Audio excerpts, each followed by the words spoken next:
At 0430 hours on March 24, 1945, somewhere along the swollen gray Rhine River near Wessel, Germany, Captain John "Jack" Harlan of the 85th Engineer Heavy Pontoon Battalion crouched in the mud beside a stack of steel panels.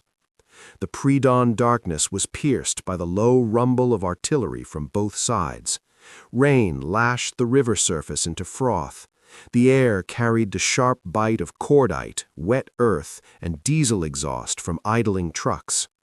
Across the wide, fast-flowing Rhine, Europe's last major natural barrier, the Germans waited in bunkers and pillboxes, confident their demolitions and Luftwaffe remnants would deny the Allies any crossing. Harlan could not see the far bank clearly, but he knew they were there. It did not matter. The bridge would rise before they could stop it. He had studied the enemy for months. Every American engineer officer knew what the Germans believed about Allied bridging: slow, vulnerable, dependent on captured spans or ponderous pontoons that Luftwaffe bombers could shatter in minutes. German intelligence assessments were blunt. The Allies lacked the speed and ingenuity to span a river like the Rhine under fire without massive preparation. The Wehrmacht had blown every permanent bridge for hundreds of miles. Their pilots, though dwindling, still flew night raids, and their artillery zeroed on likely crossing points. Why rush? Any attempt would be bombed to scrap before tanks could roll across. Harlan himself had heard the captured German radio chatter. The Ammies will build their toy bridges, and we will send them to the bottom. His men needed no reassurance. They were combat engineers, veterans of Normandy hedgerows, the Hurtgen forest mud, and countless river crossings. They had trained with the Bailey Bridge, a British invention adopted by the U.S. Army, modular steel panels, pins, and transoms that snapped together like a giant erector set. No cranes needed for the basics, just muscle, trucks, and relentless pace. They had never failed to deliver when the infantry needed a way forward. The captain was so confident in American engineering that he ignored the Luftwaffe threat. His orders from higher were clear: build fast, under fire if necessary. Why wait for perfect conditions? His battalion, hundreds of men with trucks loaded to the axles with Bailey components, would throw a Class 40 bridge across the Rhine in hours, not days. By noon, Patton's Third Army armor would be rolling into the German heartland. By nightfall, the war's end would be one step closer. Harlan checked his watch one final time. Dawn was coming. Tonight, or rather this morning, the Bailey would prove the Germans wrong.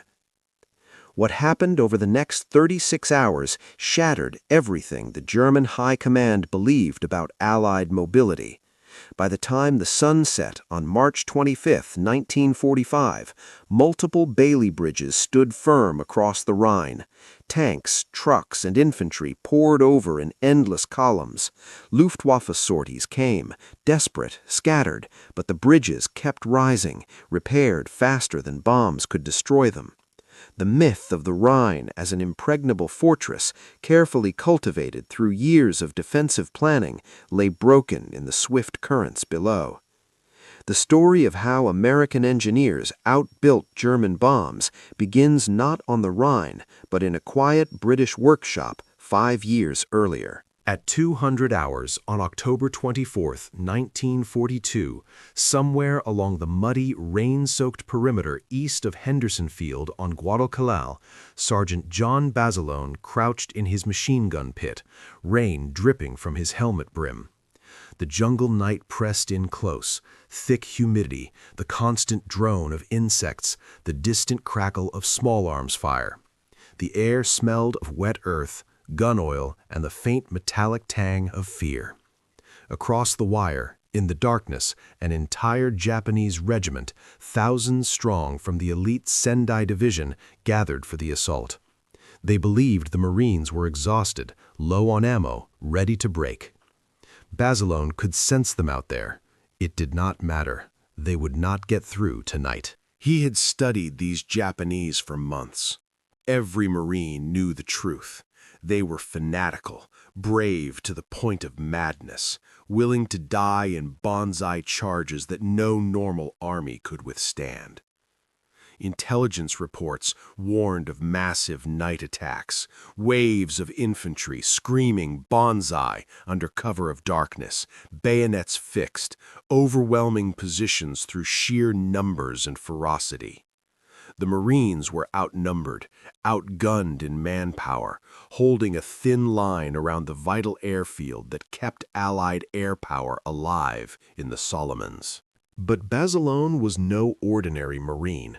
A 26-year-old New Jersey Italian-American, former boxer and Army veteran before joining the Corps, he commanded 2 sections of heavy .30 caliber machine guns in the 1st Battalion, 7th Marines. His men called him Manila John for his pre-war service in the Philippines.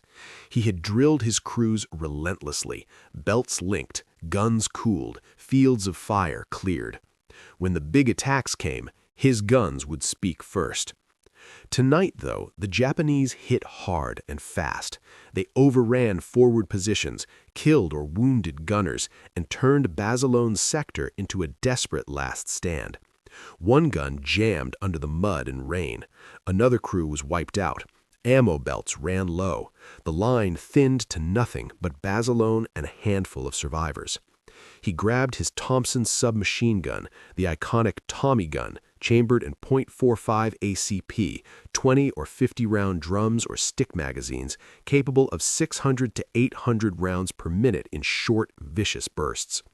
In close jungle fighting, it was devastating, short-range terror that could chew through charging men before they closed. The first wave came at 0300, hundreds pouring through gaps in the wire, screaming, bayonets glinting in muzzle flashes. Basilone stood up in the pit, Thompson shouldered, and opened fire. The gun bucked hard, spitting fat .45 slugs in long bursts. Japanese fell in heaps, bodies piling at the wire. He reloaded drum after drum, smoke curling from the barrel, brass raining around his boots. Wave after wave, 100, then 200, pressing forward. Basilone moved from position to position, his own gun pit, then a fallen comrade's, then crawling through mud to resupply ammo from dead men's belts. When the Thompson overheated, he switched to a pistol, then back. He ran ammo through shell fire, dragging belts to surviving guns, all while pouring Thompson fire into the darkness. By dawn, the ground in front was carpeted with Japanese dead. Estimates ran to 300 or more in his sector alone from the night's slaughter. Basilone's Thompson had grown so hot it scorched his hands. His uniform was torn, bloodied, mud-caked, but the line held, no breakthrough. Henderson Field stayed in American hands. What unfolded that night and the next day, when Basilone repaired guns under fire, resupplied positions, and fought off renewed attacks, shattered Japanese hopes for retaking the airfield. By October 26th, the assault collapsed. Thousands of Sendai Division dead littered the jungle. Basilone earned the Medal of Honor, the first enlisted Marine in WW2 to receive it, for his one-man stand. The story of how one Marine with a Thompson held back hundreds begins not on Guadalcanal, but in the trenches of an earlier war and in the factories of America where the Tommy gun was born. The Thompson submachine gun, designed in 1918 by John T. Thompson as a trench broom for WW1, arrived too late for that war, but became legend in WW2. Gangsters loved it in the 1920s. Marines adopted it for Pacific close quarters. In jungle night fights, where ranges closed to 50 yards or less, the .45 slug knocked men down like bowling pins. No fancy aiming needed, just point and hose. Basilone knew its power. He had trained with it, respected its weight and recoil, but loved its roar in the dark.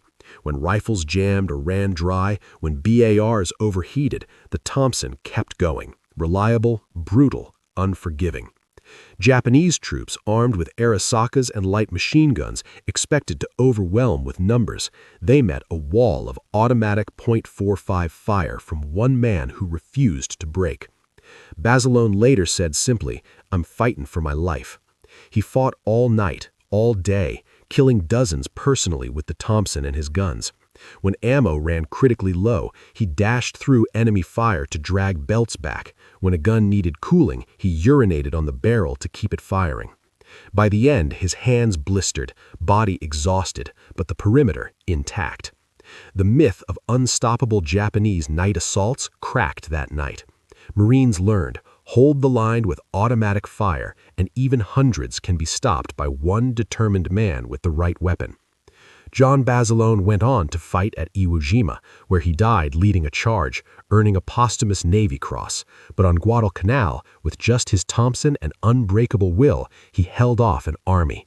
One Marine, one gun, all night. The Japanese never got through.